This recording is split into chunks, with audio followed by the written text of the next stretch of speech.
Hi everybody, on here, and I am coming to you with this month's video.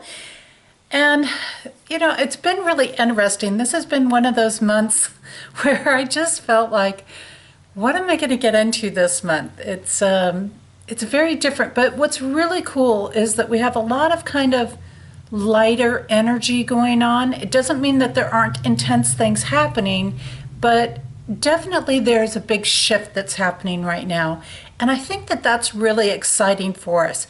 So this month, what I wanted to talk about was Bittersweet Victories. And this is a piece that's in our codes right now. It's a piece that's happening. And it's interesting how sometimes successes that are happening in our life and these victories that are happening in our life also can come with some challenges to it.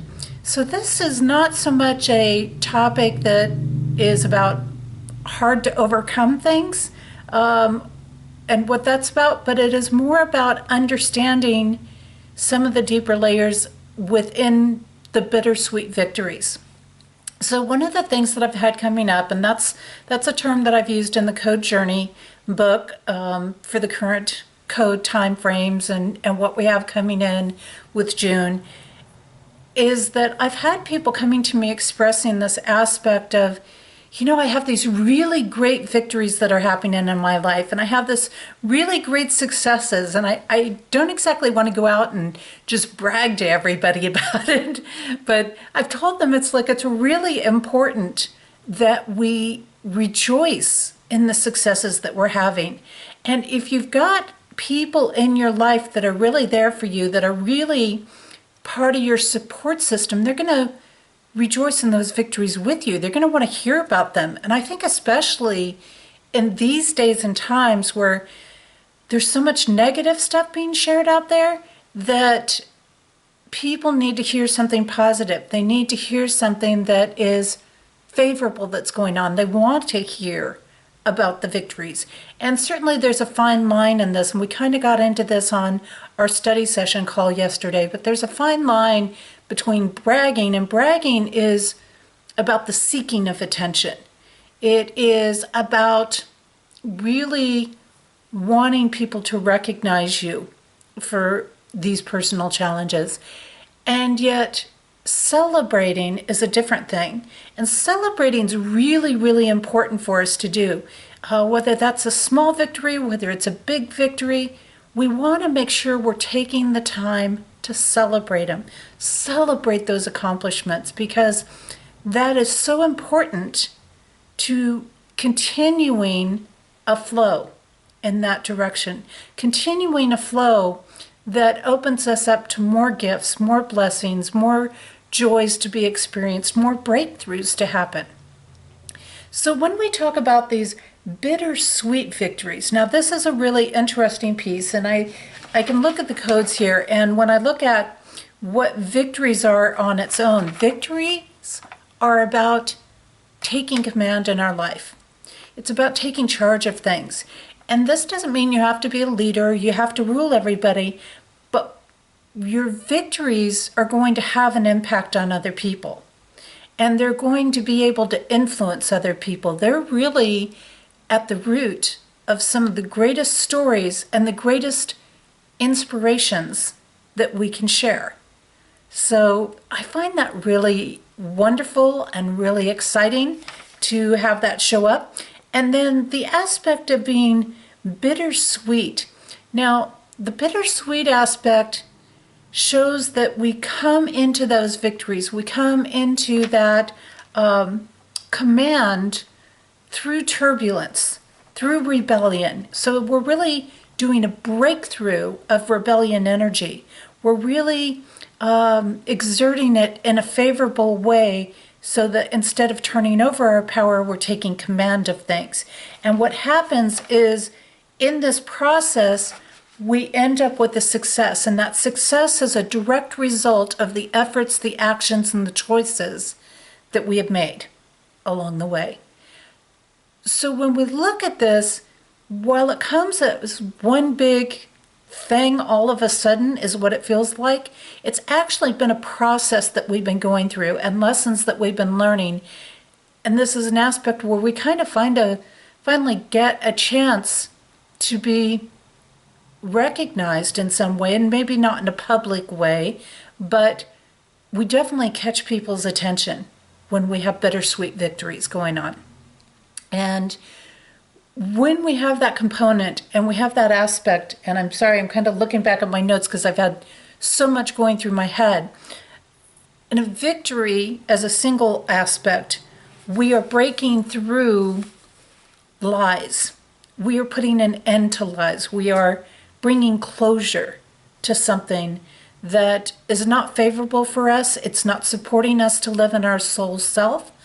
And so that bittersweet victory, that it comes around to this point that is really the big breakthrough after a lot of trials and a lot of initiations. And this is an aspect that people were expressing to me in this component. They were talking about how the things they did felt like they had completely shifted their essence, maybe completely shifted their existence, completely shifted their entire life. And that's what a bittersweet victory does, because it's really bringing it into living in one format or one way, and then opening the door to moving forward into a new way, or a way in which you're really operating with wisdom. You finally are getting that lesson. You're finally have put in the work, and you've said enough is enough to something. Enough is enough. I don't need any more of this in my life. And you put your foot down on something. The reason this becomes so challenging and so hard is because in some way in this process, you have to stand up to somebody or something or in a situation.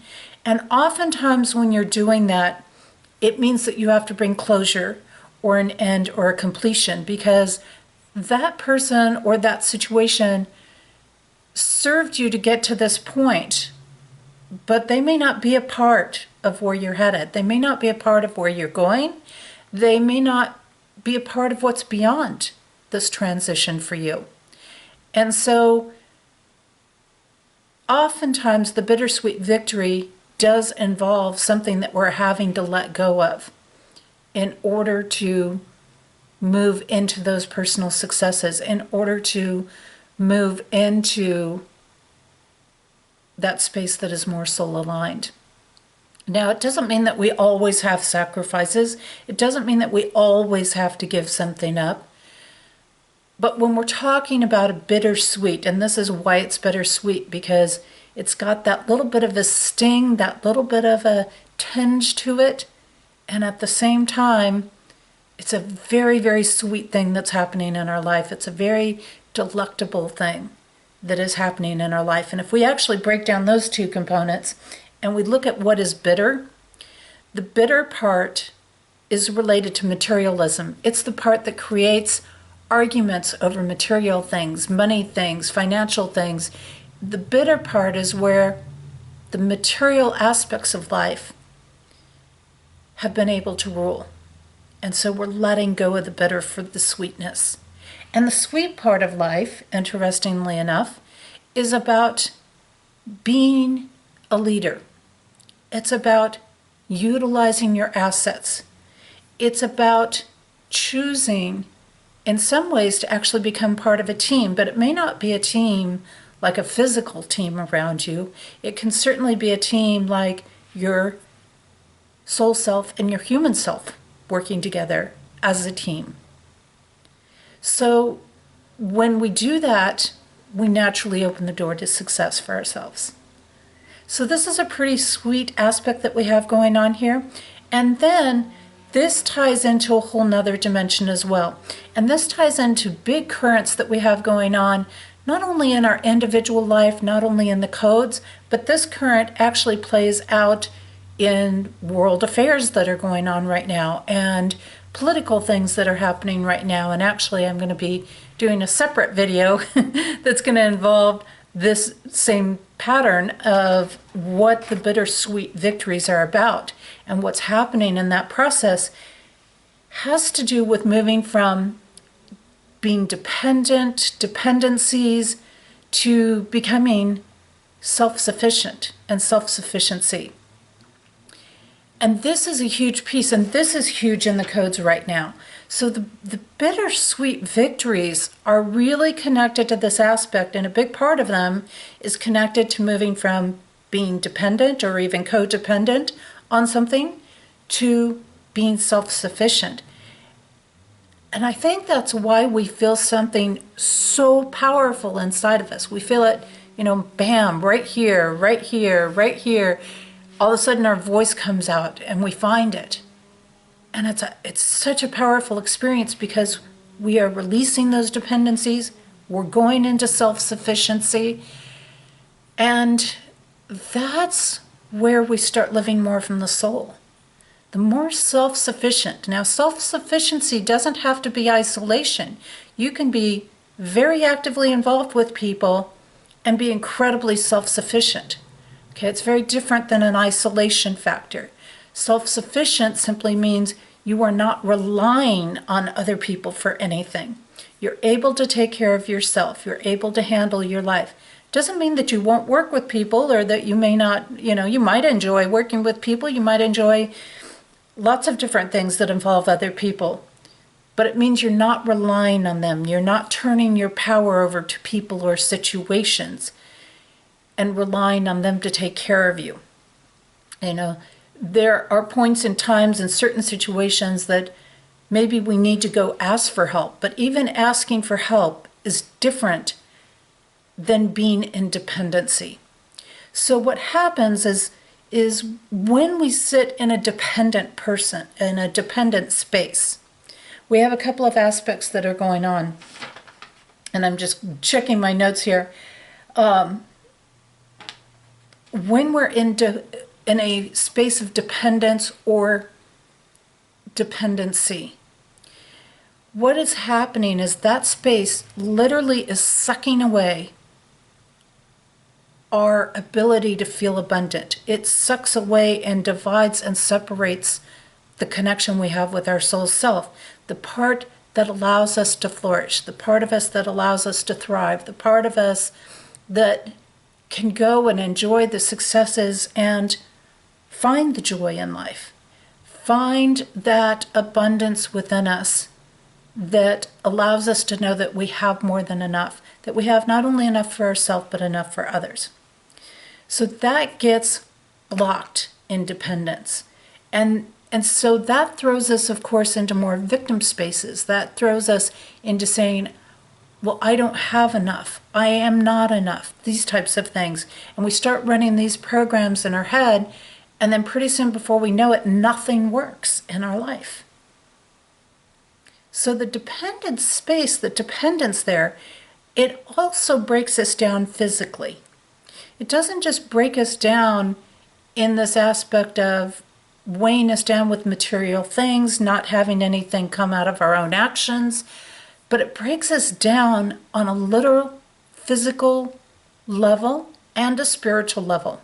So it's going to break our spirit, it's going to break our confidence, it's going to break our ability to feel like we have God in our life, to feel like we have any soul there. We just feel the world very, very heavy, very weighted in this space.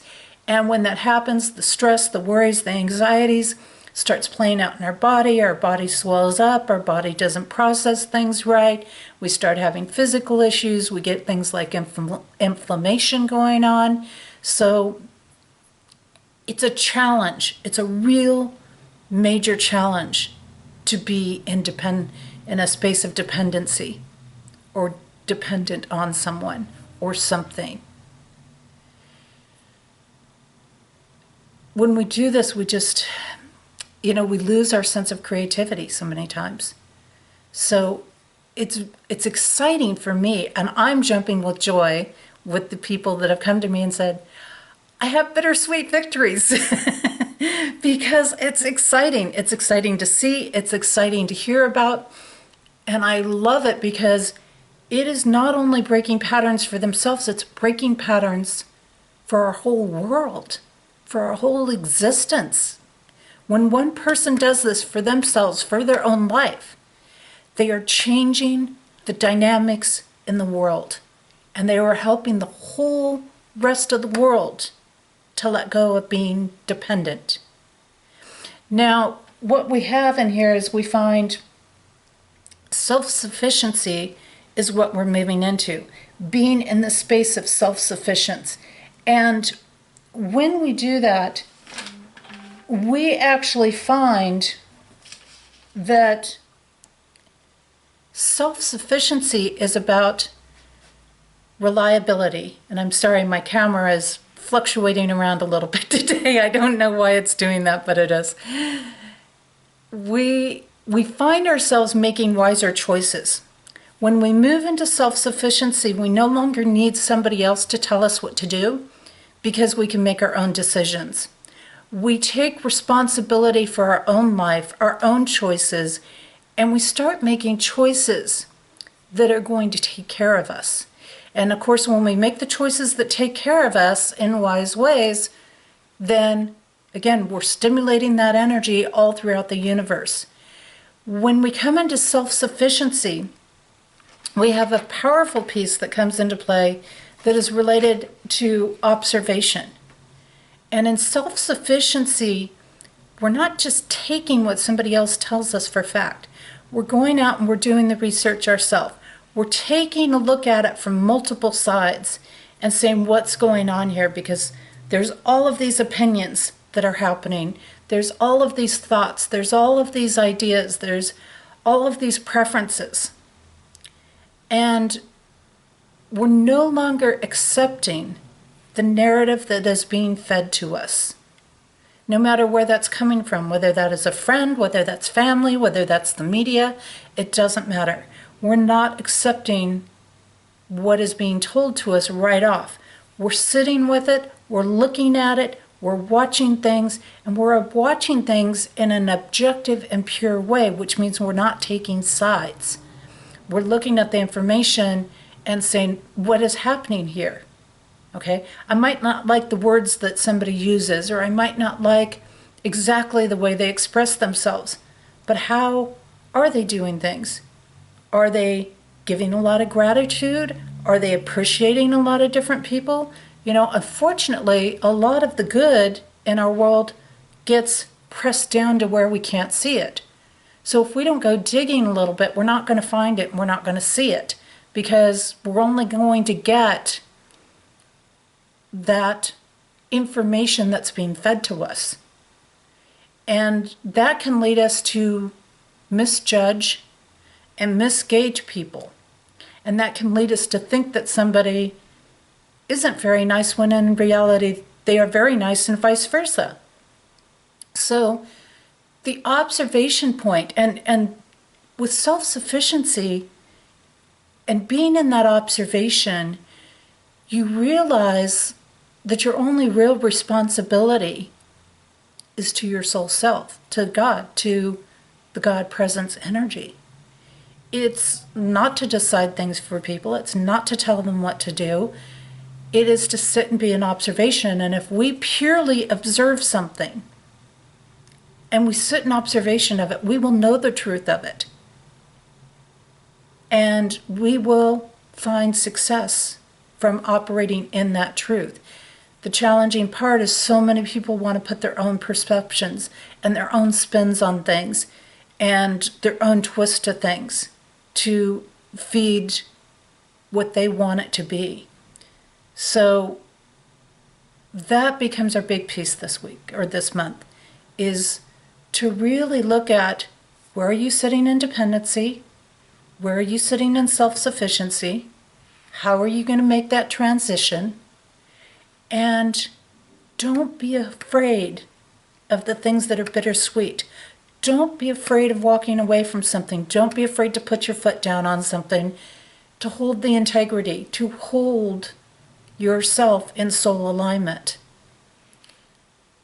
When you do this, you're going to feel a freedom that's going to be amazing. And that's part of why I fight so hard for freedom, because it is in the freedom that we give ourselves in particular, as well as the rest of our world, that we are able to put an end to the bullies in the world, that we're able to put an end to the lies and the deceptions. And while they don't ever 100% go away, especially in this dimension, we do get a point that we free ourselves from their spirals. We free ourselves from their games. And when you are in this world as a soulful being, it's important to honor that soul self, because that is what's going to see you through. Working as a team between your human self and your soul self is one of the most powerful pieces to living a life that you can feel good about, that you can be happy living, that you can find that fulfillment in. And some of the people I've talked to recently and some of the people that work with the Code Journey have expressed, I'm finally getting what peace is about, which is so great, because when we move into this self-sufficiency, we stop looking outside of ourselves for the tools. We stop thinking this is going to save me, or that's going to save me, or that's the next great best fix. Or we stop relying on these things to do it for us, and we simply do it ourselves. We simply say, hey, nothing outside of me is going to make me happy. That's something I have to allow myself to feel. It's something that I am going to feel naturally the more I operate in honor and integrity with my soul self. So really great stuff. Now I want to get on to doing a little meditation here. Try to kind of keep this on the shorter side if that's possible and I haven't already gone too long and babbled off. And just give you a chance to settle into that. I brought the light little harp deal today, so hopefully this is going to come back when I come back, because it goes dark and then it comes back into the screen when I look down here. Okay. And I'm sorry, my nose is itching today. There must be people talking about me. So I've got my little harp tool here today, a wonderful gift that was given to me a couple of years ago. And so this is great. And I think this really fits with the bittersweet energy for us to work with. And we can do something really short here, I think. I think it'll just be really an aspect of, let's kind of breathe in for a moment.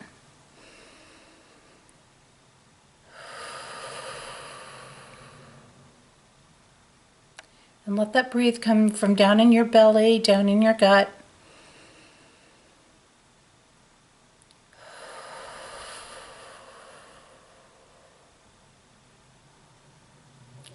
And as you take this third breath, go ahead and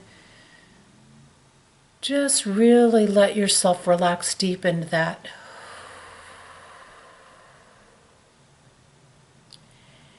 And just let yourself feel now the presence, the time, the space that you're taking just a few moments for you. And I want you to tune in to any of those bittersweet experiences that you've had recently.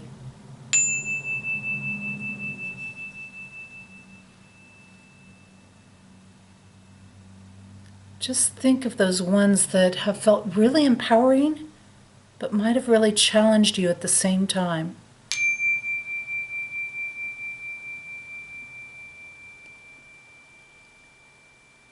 And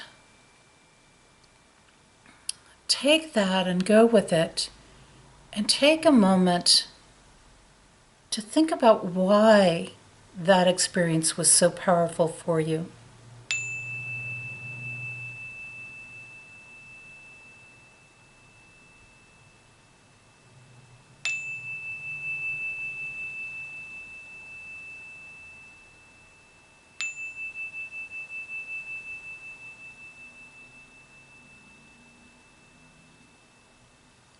And as you hold that thought of why this was so powerful for you, take a moment to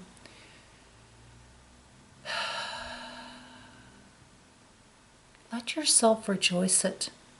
Let yourself celebrate it. And really celebrate it.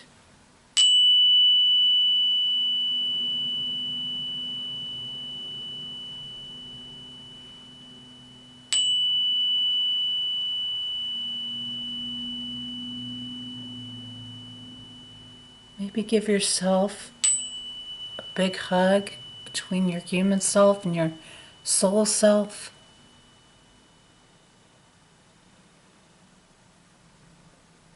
See others around you rejoicing for you.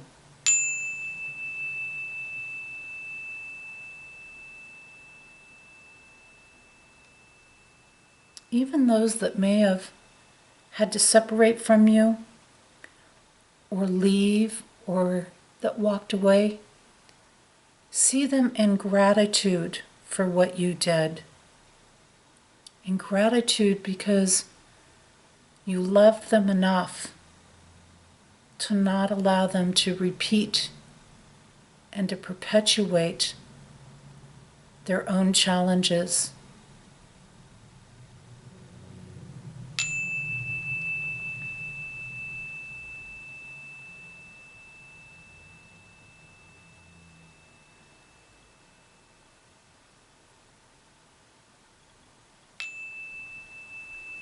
And see yourself giving those people a large hug, wishing each other well, being the best, soul to soul.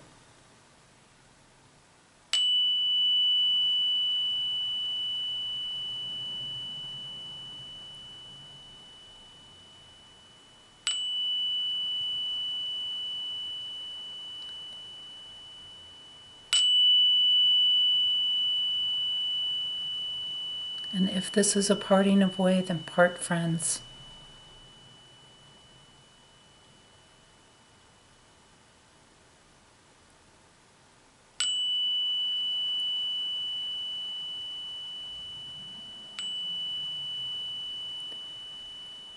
And now let yourself see a heart forming in your hands. Beautiful heart. And let that heart fly out into the universe with your love, with your joy.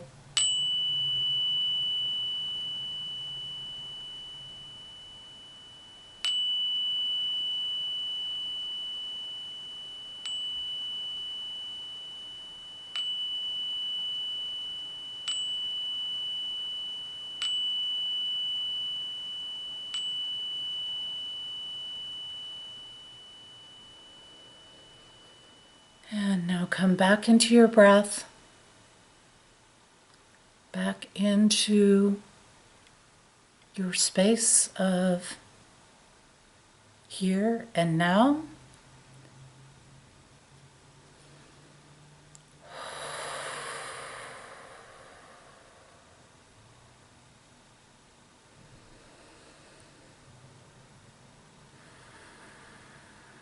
And as you breathe out of this, feel the expansiveness in your heart. Feel the strength in your soul.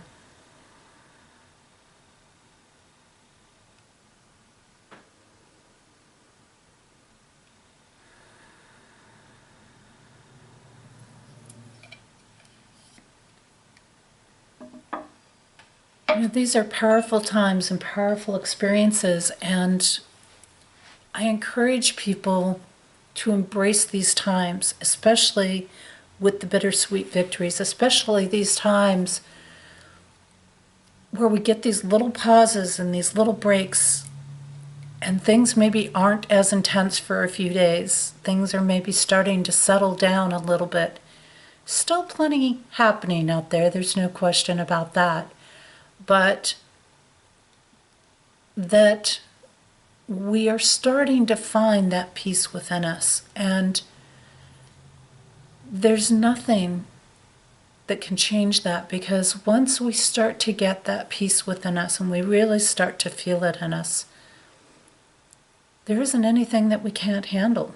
There isn't anything that we can't face from the serenity of our soul and the strength of our soul. So I hope you'll take that with you over the next month, and I hope that you will enjoy this next month and that it will be a beautiful one. I know some people have said they feel like they're in a little bit of a stagnant space. They feel like there's a lot of bouncing around happening, which is natural right now at this time of year. A lot of challenges and focusing in and trying to just settle into something a little bit. And the thing is just ride with those flows, ride with those waves. The days that you feel really productive, be in that productiveness. Check the codes and see where they're at. Maybe it's a day to relax, or, these quiet times, they're to be so embraced, because life will get busy soon enough. And it's important that we embrace the quietness if we have that. I mean, I know I'm very busy, so I'm not as quiet as some of my friends are, some of the people I know. But as I remind them, things will get busy soon enough, and we will be busier than we can believe. And so enjoy the downtime.